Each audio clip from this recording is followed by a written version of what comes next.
চট্টগ্রামে কোটার নামে নৈরাজ্য ও সন্ত্রাসী কর্মকাণ্ডের প্রতিবাদে বিক্ষোভ সমাবেশ করেছে মুক্তিযোদ্ধা ও তাদের সন্তানরা। চট্টগ্রাম থেকে বিস্তারিত জানাচ্ছেন সহকর্মী নয়ন বড়ুয়া জয়।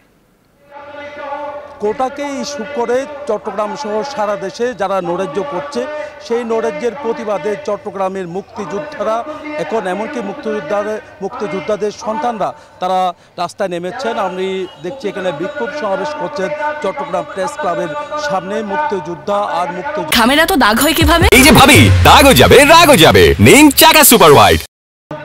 সন্তানদের বিক্ষোভ আমরা দেখছি এখানে। চট্টগ্রাম মহানগর আওয়ামী লীগ ও একত্রিত ঘোষণা করেছেন। আমরা দেখতে পাচ্ছেন যে চট্টগ্রামের বিভিন্ন মুক্তিযোদ্ধা যারা আছে, মুক্তিযোদ্ধা কমান্ডার থেকে নিয়ে সবাই যারা যুদ্ধ করে এই দেশকে স্বাধীন করেছেন, তাদের কিন্তু আমরা দেখছি এখানে এই বিক্ষোভ